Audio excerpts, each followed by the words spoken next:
pessoal, tudo bom? Eu sou Eduardo Carrion, o presidente da FENALEGES, a Federação Nacional dos Servidores dos Legislativos e Tribunais de Contas Municipais. Estamos hoje num programa especial do É Pra Você, tratando do mês da trabalhadora e do trabalhador.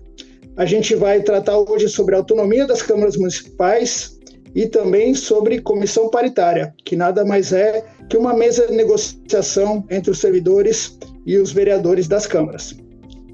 Para tanto, nós trouxemos duas pessoas muito especiais hoje. Meu amigo, o professor Marcos Antônio, diretor da FENALEGES, servidor da Escola do Parlamento da Câmara Municipal, há muitos anos, né, Marcos? Você está na Câmara, mas eu gostaria que você se apresentasse e depois apresente o Dr. Bruno. Boa tarde, Marcos. Boa tarde. Estamos juntos aqui, é uma alegria para mim. Eu, como disse o Carrion, sou servidor público da Câmara Municipal de São Paulo faz 46 anos. E, na verdade, passei por vários locais, a maior parte do meu tempo no processo legislativo, onde fui também o secretário-geral parlamentar, também na área administrativa, onde eu me encontro nesse momento, fui secretário administrativo adjunto e, recentemente, há coisa de um ano, fui designado à Escola do Parlamento, uma experiência fantástica que eu estou aprendendo muito e quero compartilhar com vocês. Cumprimento a todos que estão conosco. Excelente, professor Marcos. Inclusive, a FENALEGES já tem algumas parcerias com a Escola do Parlamento. Muito bem-vinda à nossa união. Bom, agora o Dr. Bruno Tureta, vice-presidente da PROLEGES, que é a Associação dos Procuradores dos Legislativos Municipais, né, Dr. Bruno? Procurador da Câmara Municipal de Campos do Jordão, e tem menos idade que o Marcos tem de Câmara Municipal de São Paulo, mas eu vou deixar ele se apresentar. Vai lá, Dr. Bruno. Muito prazer, muito obrigado pelo convite de estar participando dessa conversa, desse debate. Vai ser muito produtivo para os servidores do Legislativo em geral e para os servidores públicos também de outras áreas que tiverem oportunidade de estar aqui nos assistindo também. Eu sou procurador jurídico da Câmara Municipal de Campos do Jordão, estou em Campos do Jordão desde 2017, né? Então, de fato, tenho apenas aí 9 anos na atuação do Legislativo Municipal. Já tive outras experiências na administração pública também, mas hoje o meu tempo maior de atuação está aqui no Legislativo Municipal. Como o Eduardo Carrion, um grande amigo, ele informou, estou hoje também como o segundo vice-presidente da Associação Nacional dos Procuradores Legislativos Municipais, da PROLEGES. E vamos lá, né? Vamos lá, Eduardo, vamos para começar nossa conversa aí. Vamos embora, doutor Bruno. Inclusive, a gente depois tem que fazer um convênio também da PROLEGES com a FENALEGES, né? Já está no nosso cronograma 2026. Sim, mas vamos lá. Esse debate. Boa. Vamos começar falando sobre uma situação mais ampla. A gente sabe que a Constituição prega independência e harmonia entre os poderes. No caso do Legislativo Municipal e do Executivo Municipal, como essas relações de independência e de cooperação, ela contribui para os cidadãos. Professor Marcos, se puder começar falando um pouco sobre essa relação que às vezes é tão conturbada, mas tão importante, por favor. Então, cuidar de um ponto específico que é a organização dos poderes, isso é essencial. Isso é um conhecimento que tem que ser público, tem que ser o máximo possível conhecido pelas pessoas, não apenas por quem está na academia. Mas eu, em sala de aula, eu costumo pedir a ajuda de uma lição do professor Aires Brito, o nosso ex-ministro do Supremo Tribunal Federal. Ele é muito didático e ele diz uma coisa muito bonita. Ele diz: a Constituição é casa arrumada. O que significa casa arrumada? Significa que a cama no quarto, a geladeira na cozinha e o sofá na sala. Então, para entender bem isso, nós devemos observar como o legislador constituinte escreveu. E ele escreveu dizendo assim: são poderes independentes e harmônicos entre si. Então, essa ordem, primeiro eles são independentes, depois harmônicos. Então, é possível que nós já daí saibamos que essa cooperação ela precisa existir a partir do reconhecimento de independência que o Executivo e o Legislativo têm nas cidades. Então, isso já explica grande parte das coisas. Muito bom, doutor Bruno, quer dar um pitaco aí? Fica à vontade. Eu gostaria de fazer uma contribuição também. Eu acho que essa associação é muito boa e acho que ajuda também a entender muito. Dentro do município, né, você tem o Poder Executivo e Legislativo. É bom associar isso como se fosse um condomínio de casas, né, que na visão das pessoas fica mais fácil. É um condomínio onde existem duas casas, a casa do Poder Executivo e a casa do Poder Legislativo.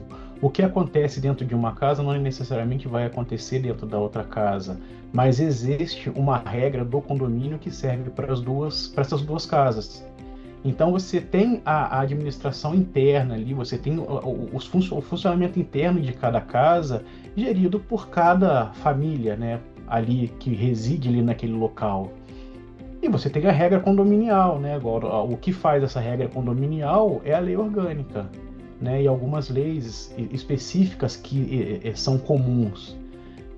Mas, numa visão macro, eles são independentes, eles vão ter a sua gestão independente, mas, ao mesmo tempo, por estar no mesmo condomínio, eles vão ter que praticar atos harmoniosos, em comum, agindo junto, em conjunto, de uma forma mais cooperativa, né? Então, eu acho que é uma síntese que fica um pouco mais aclarado para as pessoas conseguirem entender. Eu concordo absolutamente, porque, veja, a harmonia é o mecanismo que transforma esse equilíbrio em serviços para a população, né? É preciso que, inclusive, quando existe essa harmonia, a própria comunidade se sente mais acolhida, né? Se sente mais bem tratada, porque os poderes, quando eles se colocam em conflito, eles tiram uma energia ou usam uma energia que deveria estar sendo somada para produzir serviços.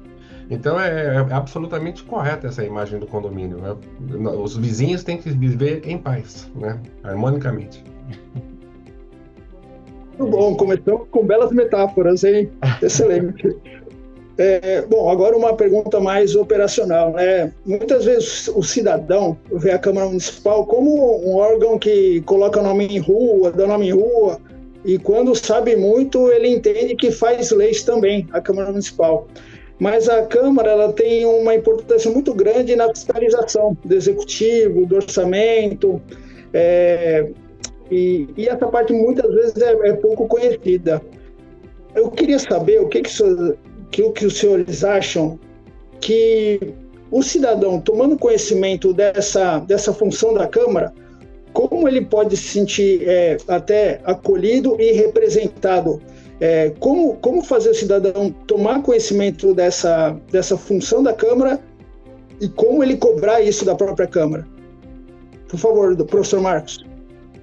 Veja bem, Carrion, e a todos que nos acompanham, existe uma forma técnica de olhar para isso, né? E existe uma forma mais acolhedora, que eu acho que é o propósito da nossa conversa.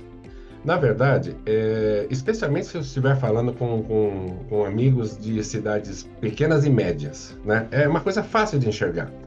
A Câmara Municipal é o caminho mais curto entre a pessoa do povo e o poder. E o poder público, na verdade, o poder público. É o caminho mais curto.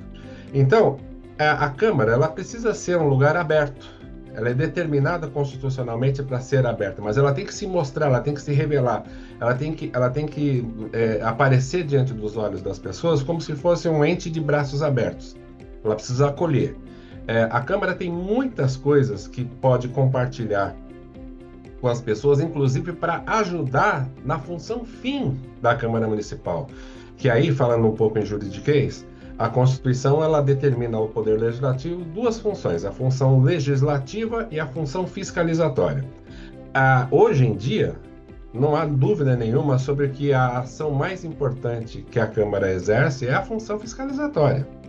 Ou seja, e essa função fiscalizatória, se for feita com a aproximação das pessoas, ela entrega mais transparência, ela entrega conhecimento, ela entrega reconhecimento, ela entrega uma série de valores que inclusive, tiram aquela sensação que em muitos lugares ainda existe, de que ali é um castelo. Não, ali não é um castelo. Ali como diz o ditado popular, é a casa do povo, né? Então o povo tem que frequentar.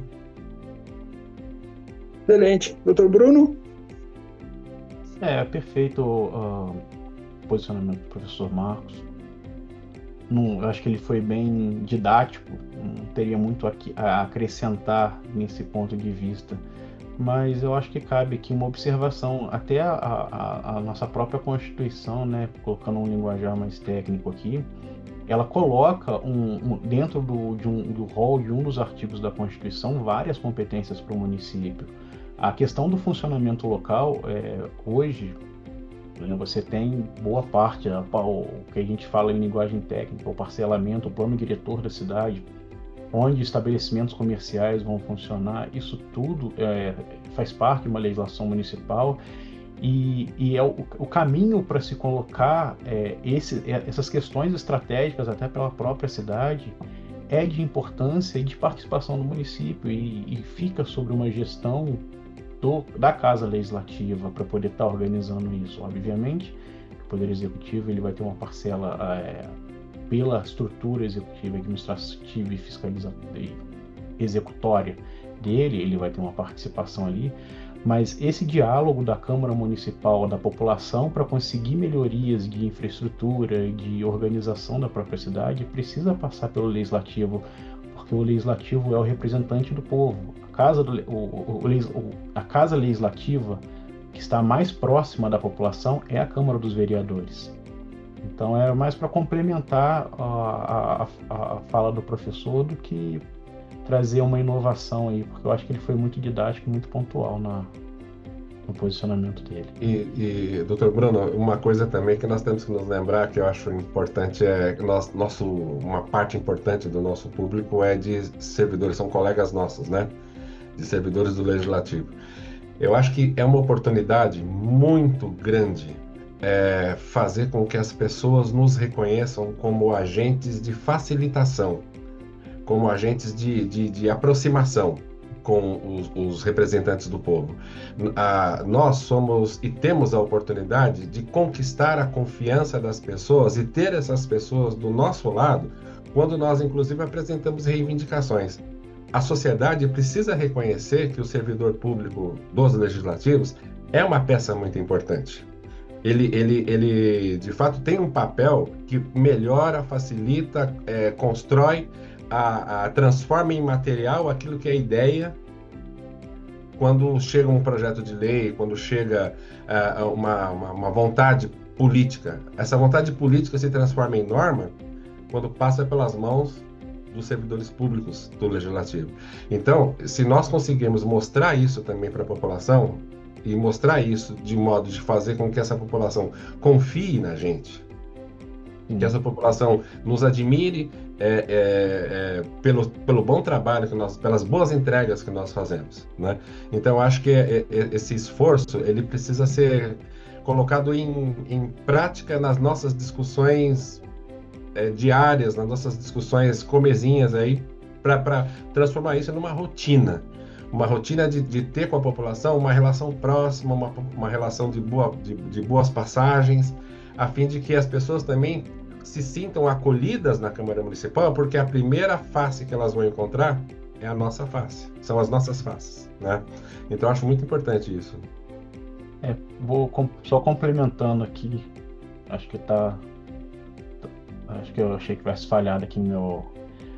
Mas só para complementar essa ideia, me fez lembrar aqui um jurista alemão, o Otto Gerke.